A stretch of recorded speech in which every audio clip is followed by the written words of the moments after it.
Vandag maak ek vir julle currybone. Ek het sommer gevriesde boontjies uit my vrieskas uitgehaal. Dis 1 kilogram. Jy kan 1 kilogram gevriesde bone by Spar of Pick n Pay koop. Jy kan vars boontjies bewerk en dit opsit dat dit sag kook. Daarmee saam is 'n half kilogram eie wat ek klaar gekerf het.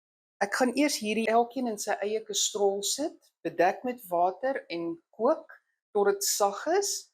Dan maak ek van die volgende bestanddele 'n sous. Dis 1,5 koppie suiker, 1,5 koppie asyn, 1 koppie water, 7,5 ml sout en 20 ml currypoeier. As die bone en die eie gaar is, gooi ek hulle kookwater af deur 'n vergietis en dan gooi ek hulle bymekaar. Dan gebruik ek die eie se kastrolletjie, want dis gewoonlik die kleinste kastrolletjie, om hierdie sous mee aan te maak en tot kookpunt te bring en gooi dit dan net op die boontjie mengsel. En daarna maak ek met 30 ml maizena en 15 ml water 'n sousie wat ek dan by die hele mengsel gooi, net om die waterigheid weg te vat van die mengsel af. As die mengsel kook en my maizena alles is in en hy's reg, dan bottel ek hulle in hierdie botteltjies. Dit behoort so 5 tot 6 botteltjies van hierdie grootte te wees, kokend. Maak die bokant van die botteltjie mooi skoon, draai die dekseltjie op en draai hom om. As hy dan nie dig seël nie, sal hy borreltjies maak en dit sal bo vir jou wys, hy seël nie dig nie. Ek het groot geword met gebottelde currybone en ons het dit altyd as 'n slaai gebruik by braaivleis of by kookkos of by iets soos macaroni en maalvleis of so. Is dit net 'n slaai? Dis word altyd uit die yskas uit bedien. Dit word nie weer warm gemaak nie. Of natuurlik kan jy dit net as 'n versnappering, soos ons sousbone eet my skoondogter graag currybone en dit is vir haar 'n groot bederfie in die aand voor die televisie. Die boontjies is nou water op en dit gaan kook.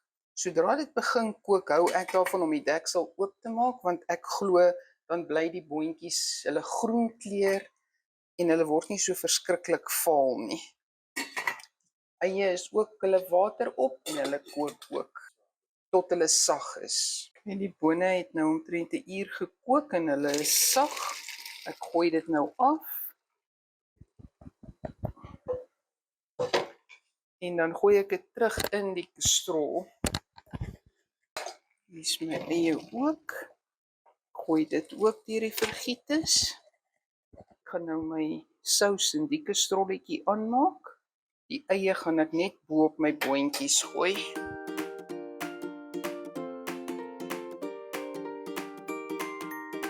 My boontjies en eie het nou gekook, hulle is nou gaar en bymekaar in hierdie pot van my.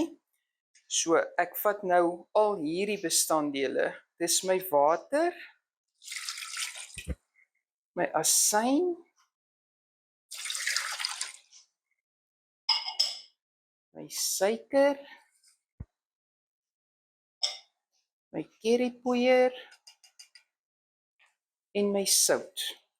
Ek sit dit nou op die gas, laat dit aankom en dan roer ek dit dat die suiker smelt tot dit kook en dan gooi ek dit oor my boontjie en eie mengsel. Hier is my 30 ml maizena en my 15 ml water. Gooi dit bymekaar, meng dit. En sodra die bone mengsel dan nou goed deurgekook het, gaan ek hierdie stadig by dit gooi. Dat hy die water net bietjie dikker maak. Okay.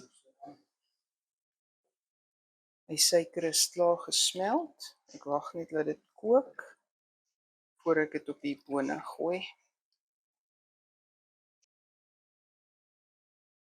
Dan begin dit kook. Dan gooi ek dit net oor my bone en eie mengsel. En dan roer ek dit net deur. Ek wil hê as ek hom klaar geroer het, moet hy dadelik begin kook. Anders is hulle nog nie deurwarm nie. En hy begin basies dadelik borrel. So, hulle is reg. Stadig dun straaltjie by. En soos dit val, roer jy dit weg. So jy kan sien, die sousie is bietjie dikker, maar hy's nog steeds 'n dun sousie. As hy dan nou koud word, is hy 'n bietjie dikker, dan is dit asof hy so bietjie stol, maar nie verskriklik baie nie. Soos ek hom roer, hou hy aan kook, en dis wat ek wil hê, so ek weet alles is deurkokend warm. As jy die sousie nog dikker wil maak, kan jy bietjie nog 15 of 30 ml Messina vat en in die sousie nog bietjie dikker maak, net soos jy verkies. Ons gesin nou daarvan net soos hy so is. Okay, gaan begin skep.